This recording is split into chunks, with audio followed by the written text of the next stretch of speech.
Back in 2017, things looked pretty grim for the old school scene. The release of Ultra Street Fighter 2 was a Switch exclusive, and this meant that most of the fighting game community wasn't even playing it. It seemed like the old school players would have to settle for a small group of people who shared the love for those titles, because the money and the attention had inevitably moved to new games with different agendas. 2018 is going to be a huge year for old school Street Fighter. In my opinion, there are two specific outcomes that we can expect from the online release of Super Street Fighter 2 Turbo, Street Fighter Alpha 3, and Street Fighter 3. This will either be the final nail in the coffin for old school fighting games in the mainstream, or it will give the new players a chance to experience the feeling of accomplishment that comes from learning the exquisite execution complexity of a game like Super Turbo. There's always a purpose to what I add to the videos. This is not a video to bash Street Fighter 5. With that said, before we explore the golden opportunity for the old school with Capcom's 30th anniversary game, let's look into the fighting game community as it is right now. There are undeniable issues with games like Street Fighter 5 that the hardcore fans try to ignore, but they are too evident to sweep them under the rug. I remember a comment in one of my videos. A guy was saying how he always felt frustrated with old school Street Fighter games because it required way too much practice for him to be competitive. He mentioned that Street Fighter 5 gave him the opportunity to feel competitive without so much time being invested in training, at least in terms of execution. Is this guy a bad guy for feeling this way? No. Is this guy having fun playing Street Fighter 5? Yes. But this doesn't mean that there's no room for those who like to challenge themselves as much as possible. There are plenty of people who want to test their execution skills to the max, and they get more joy out of mastering difficult things. Think of Bruce Lee and his insane dedication to martial arts, who would practice the most effective moves with religious intent. Bruce knew that practicing one kick 1,000 times was always going to create a stronger fighter than practicing dozens of kicks without consistency and discipline. Just imagine a scenario where a guy who trains kicks and punches for a couple of months, and then he decides to challenge Bruce Lee to a fight. They start fighting, and this guy is able to keep up with Bruce and give him a hell of a fight. It would make no sense for that to be possible. Fortunately, we're still unable to do this in real life.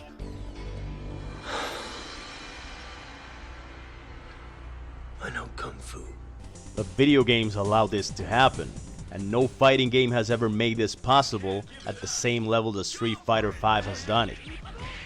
Perhaps the one reason why it's so hard for seasoned pro players to accept this is because it feels like they have been cheated out of their right to dominate.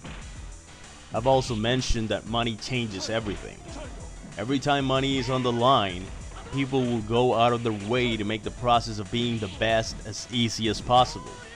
People will lie, they will cheat, and they will step on heads if they have to. That is the way the real world works, and honor means nothing. Cheating is perfectly fine as long as you don't get caught. Let me lock in that trade right now and get back to you in a few minutes with an exact confirmation, Kevin. And welcome to Stratton Oakmont. Thanks, man. I'm gonna have a beer. It's fun. Take it easy, Kev. The world of bodybuilding is a perfect example of this. A guy spends a decade building his body with weights and proper dietary habits, only to be completely destroyed by someone who uses steroids for a year. This is unfair to those who work in a legitimate way to be better than the rest. But hey, who said life was fair? Everything that involves money stops being fair. The truth is that the community is what it is now, and money has made it this way. You can't blame programmers for catering to casual gamers and empowering them with gaming steroids. They want more people to jump in so they can earn more out of their development efforts. Who could blame them? It's that simple. Street Fighter Anniversary is an opportunity for old school gamers to shine again. But most importantly, it's an opportunity to give new generations of players a chance to understand the value of putting in the hard work in terms of execution. Daigo's famous parry against Justin Wong used to mean something, but now everyone gets to have their amazing comeback moment. It happens so often The comeback videos for Street Fighter are a dime a dozen. From bronze to master, the comeback factor has lost its value. The appreciation for quick reactions has been replaced with an appreciation for clairvoyance. I sense a grave disturbance between you both. A difficulty in effecting a resolution for a problem. Something hard. I'm convinced she's got the gift. Try to contain yourself. So, is this a video that was made to bash Street Fighter V? No. But it's important for the new generation of fighters to understand why old school Street Fighter is so rewarding. This is more important right now than it has ever been before, because this is the last time we might see these games getting any kind of spotlight in the mainstream. The old days had a completely different approach to fighting games. No one walked into an arcade thinking about the money they would be making for being good players. They walked in with the purpose of being the GOATs. Being the greatest of all time and having the bragging rights to something is a very nice feeling. When fighting games started to gain popularity in the arcades and home consoles, it was all about the bragging rights, and it was a hell of a fun time. The community has traded the bragging rights for paychecks. Now again, there's nothing wrong with making money, but I see the 30th anniversary collection as the perfect way to bring new blood into the old school games. There's room for execution heavy and reaction heavy games in the modern world. Perhaps they will never be in the mainstream spotlight due to their steep learning curve, but we could at least get enough exposure to help gamers see the value in competing for the purpose of testing your ability. To test yourself to see how good you can be in an environment that encourages quick reactions and flawless execution. We're always going to need money to survive. There's no need for money to be the main reason for everything we do. We could go into a huge argument about all fighting games having 50-50 situations in them, and this would be a waste of time. Of course, all fighting games have guessing elements on them, but most old school games allow you to stop the guessing game significantly, while new games like Street Fighter V put you in that position all the time. The message is quite clear. 90% of people who play fighting games are playing to see how good they can be and how well they fare against others.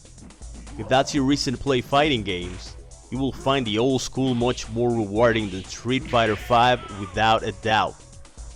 So I invite all players who started out with Street Fighter 4 or Street Fighter V to pick up the games that were made for that purpose. Basically, you can be Ryu or Balrog.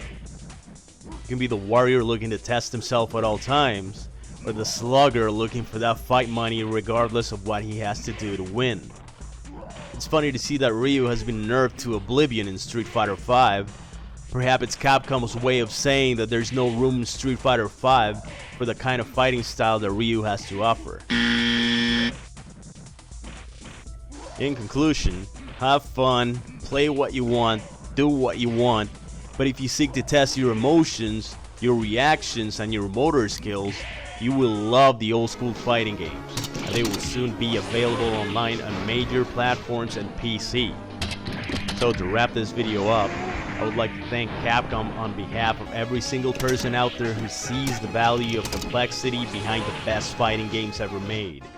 Don't forget that great games are timeless. You don't tell people not to play chess because it's been around for thousands of years. Same thing happens with games like Super Street Fighter 2 Turbo and the Alpha series. Capcom has made a wise decision by bringing them back to the mainstream, and hopefully a new generation of players will have the opportunity to appreciate their value.